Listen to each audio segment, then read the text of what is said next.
ये देखिए, देश के प्रधानमंत्री का जीवन गरीबों के प्रति समर्पित है। जब कोरोना काल में उन्होंने ऐलान किया था कि जो स्ट्रीट वेंडर्स हैं उनको 10,000 रुपये का कर्ज दिया जाएगा, और मुझे खुशी के तक बिहार में है और लगभग 53,000 लोगों को ऋण वितरित किया जा चुका है, जिसमें केवल पटना शहर के अंदर और 5,172 स्ट्रीट वेंडर्स हैं। ये जो स्ट्रीट वेंडर्स हैं, करीब 1 लाख इनके आवेदन बैंकों को प्राप्त हुए हैं, और 10,000 रुपये का ऋण ये बिना किसी बंधेज के, बिना किसी मॉर्गेज के ऋण है, जो समय पर वापस कर देंगे उनको 7% का ब्याज का अनुदान मिलेगा, और जो लोग डिजिटल पेमेंट करेंगे उनको 1,200 रुपये का कैशबैक मिलेगा,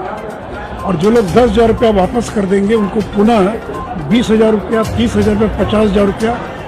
तो यह इस सरकार ने जो ठेला चालक, जो सब्जी बेचने वाले, गांव में, शहर में जो स्ट्रीट वेंडर्स हैं, जो सड़क पर खड़े होकर सामान बेचते हैं, उन लोगों की मदद करने का ऐलान किया था, और अब तक करीब 24 लाख लोगों को पूरे देश के अंदर और ये मदद की जा चुकी है। तो बाकी भी जो बिहार में आवेदक हैं, करीब 1 लाख आवेदक हैं, उनको भी दिलाने का हम लोग प्रयास करेंगे। ये प्रधानमंत्री जी के जन्मदिन के पखवाड़े के अवसर पर पटना शहर के वैसे जो स्ट्रीट वेंडर्स हैं जिनको 10,000 का कर्ज मिला है, उनको आज पार्टी की ओर से सम्मानित करने का ये कार्यक्रम आयोजित किया गया। नहीं, देखिए, हम लोगों ने पहले भी कहा है कि केंद्र की सरकार ने जो सुप्रीम कोर्ट में एफिडेविट फाइल किया है, वो कहा यह है कि यह व्यवहारिक नहीं कि केंद्र की सरकार इसको कराए, क्योंकि इस बार की जनगणना ये हैंड हेल्ड डिवाइस या डिजिटल तरीके से होने वाली है, और जनगणना की पूरी तैयारी 3 साल पहले प्रारंभ हो जाती है। उसका मैनुअल छप चुका है, उसका जो टाइम टेबल है वो बन चुका है, ट्रेनिंग का काम प्रारंभ हो चुका है, और फिर इतने बड़े देश के अंदर जो अब पिछड़ी जातियां हैं, जब 2011 में आर्थिक जातीय जनगणना की गई थी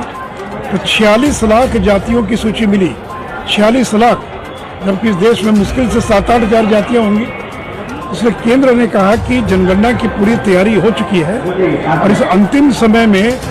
और पिछड़े वर्गों की जनगणना करना केंद्र सरकार के लिए संभव नहीं है। हाँ, लेकिन अगर कोई राज्य कराना चाहे तो करा सकता है, जैसे तेलंगाना ने कराया है। कर्नाटक में जब सिद्धारमैया की सरकार थी, उन्होंने कराया सर्वेक्षण। ये बात अलग है कि सिद्धारमैया की सरकार ने सर्वेक्षण कराया, लेकिन आज तक वो रिपोर्ट सार्वजनिक नहीं हो पाई है। उड़ीसा की सरकार भी तैयारी कर रही है। तो अगर कोई राज्य सरकार अगर कराना चाहे तो स्वतंत्र है,